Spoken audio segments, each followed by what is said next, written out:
আল্লাহ ছাড়া কোনো বাবাকে সিজদা দিব? আল্লাহ ছাড়া কোনো জটওয়ালাকে সিজদা দিব? আল্লাহ ছাড়া কোনো কবরে সিজদা দিব? আল্লাহ ছাড়া কোনো মাজারে সিজদা দিব? আল্লাহ ছাড়া কোনো গাছে সিজদা দিব? মুসলমান সিজদা করবে একমাত্র কাকে? মুসলমান মাথা কপাল নোয়াবে একমাত্র কার কাছে? বলেন নবীগণ কবরে, জোরে বলেন নবীগণ কবরে। তাই বলে ওনারা চট্টগ্রাম নাই, ফটিকছড়িতেও নাই, মদিনায় কোথায়? ভালো করে বুঝেন। এই আলোচনায় আমি যাব না। এই টপিকের উপর ইউটিউবে আমার লেকচার আছে, শুনবেন। হায়াতুল আম্বিয়ার উপর আমার লেকচার আছে, শুনবেন। সেদিকে আমি যাচ্ছি না, কারণ সেদিকে গেলে আলোচনা চলে যাবে আরেক দিকে। শুনেন, নবী করিম সাল্লাল্লাহু আলাইহি ওয়াসাল্লামকে যে জায়গায় দাফন করা হয়েছে সেটাকে আমরা বলি রওজা মদিনা। নবী করিম সাল্লাল্লাহু আলাইহি ওয়াসাল্লামের রওজা। নবী করিম সাল্লাল্লাহু আলাইহি ওয়াসাল্লাম মৃত্যুর আগে তার রওজা সংক্রান্ত কয়েকটা ওসিয়ত আমাদেরকে করে গিয়েছেন। এর ভিতর একটা ওসিয়ত ছিল, সরওয়ারে দু আলম সাল্লাল্লাহু আলাইহি ওয়াসাল্লাম আমাদেরকে ওসিয়ত করে গিয়েছেন। কি ওসিয়ত করে গিয়েছেন? সরওয়ারে দু আলম সাল্লাল্লাহু আলাইহি ওয়াসাল্লাম বলেন, আমার উম্মতেরা শুনো, লা তাজআলু কবরি ওয়াসানা ইউবাদ, ইন্নামা ইসতাগদাবুল্লাহি আলা কওমিন ইত্তাখাযু কুবুর আমবিয়াহিম মাসাজিদ। সরওয়ারে দু আলম সাল্লাল্লাহু আলাইহি ওয়াসাল্লাম বলেন, আমার উম্মতেরা শুনো, আমাকে যখন রওজা মুবারকে দাফন করা হবে, আমাকে যখন কবর মুবারকে দাফন করা হবে, শুনো আমার উম্মত, আমি দুনিয়া থেকে বিদায় নেবার পর আমার রওজা মুবারককে, আমার কবর মুবারককে লা তাজআলু কবরি ওয়াসানা ইউবাদ, আমার কবর মুবারককে ইবাদতের জায়গা বানাবি না। আমার কবর মুবারককে ইবাদতের জায়গা বানাবি কেন? ইন্নামা ইসতাগদাবুল্লাহি আলা কওম।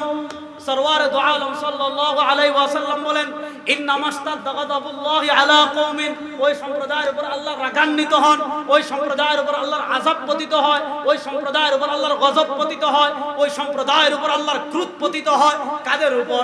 আল্লাযীনা ইত্তাখাযু কুবুর আমবিয়াহিম মাসাজিদ, যারা তাদের নবীদের কবরকে সিজদার জায়গা বানায়, যারা তাদের নবীদের কবরে সিজদা দেয়, যারা তাদের নবীদের কবরে মাথা ঠুকায়, যারা তাদের নবীদের কবরে তাজমি সিজদা মারে। সরওয়ারে দু আলম সাল্লাল্লাহু আলাইহি ওয়াসাল্লাম বলেন, এদের উপর আল্লাহর আযাব পতিত হয়, এদের উপর আল্লাহর গজব পতিত হয়। মুসলমান, আমি আপনাদের কাছে জানতে চাই, সরওয়ারে দু আলম সাল্লাল্লাহু আলাইহি ওয়াসাল্লাম তার কবরে সিজদা দেওয়ার অনুমতি দিয়েছেন না নিষেধ করেছেন? বড় আসতে বললেন, অনুমতি দিয়েছেন না নিষেধ করেছেন? মনোযোগ। নবী করিম সাল্লাল্লাহু আলাইহি ওয়াসাল্লাম বলেন, লাআনাল্লাহুল ইয়াহুদা ওয়ান নাসারা, লাআনাল্লাহুল ইয়াহুদা ওয়ান নাসারা, লাআনাল্লাহুল ইয়াহুদা ওয়ান নাসারা ইত্তাখাযু কুবুর আমবিয়াহিম মাসাজিদ। ইহুদিদের উপর আল্লাহর লানত, খ্রিস্টানদের উপর আল্লাহর লানত। ইহুদিদের উপর আল্লাহর অভিশাপ, খ্রিস্টানদের উপর আল্লাহর অভিশাপ। কেন তাদের উপর আল্লাহর লানত অভিশাপ? সরওয়ারে দু আলম কারণ বর্ণনা করেন, ইত্তাখাযু কুবুর আমবিয়াহিম মাসাজিদ। এই কপাল পোড়া বাটপার ইহুদি খ্রিস্টানরা তাদের নবীরা যখন মারা যেত তাদের কবরকে সিজদার জায়গা বানিয়ে ফেলত।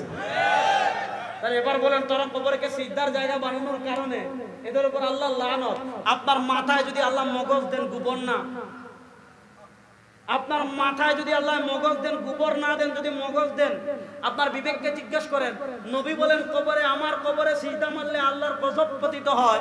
এবার বলেন, নবীর কবরে সিজদা দেওয়া হারাম আর পীরের কবরে সিজদা দেওয়া হালাল? না, আওয়াজ তো কর। হালাল না হারাম? শুধু হারাম না, শিরিক। আমরা সূরা ফাতিহা পড়েন না প্রত্যেকদিন? বলেন না, সূরা ফাতিহা পড়েন না? সূরা ফাতিহা আছে না, ইয়াকা, আরে জোরে বলেন না, ইয়াকা, আরে জোরে বলেন না, ইয়াকা। অর্থ কি? আল্লাহ আমরা তোমারই। বলেন না, আল্লাহ আমরা তোমারই। দুনিয়াতে ইবাদত কর।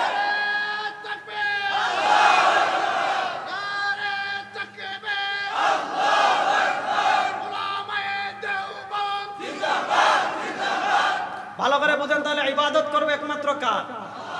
নামাজ ইবাদত না, আর আসতে বলেন, রুকু ইবাদত না, সিজদা ইবাদত না। তাহলে সিজদা যদি ইবাদত হয়, সিজদা দিব একমাত্র কাকে? বলেন না, সিজদা দিব একমাত্র কাকে? আল্লাহ ছাড়া কোন পীরকে আমরা সিজদা দিব? আমাদের দেশে এরকম বন্ড আছে না নাই?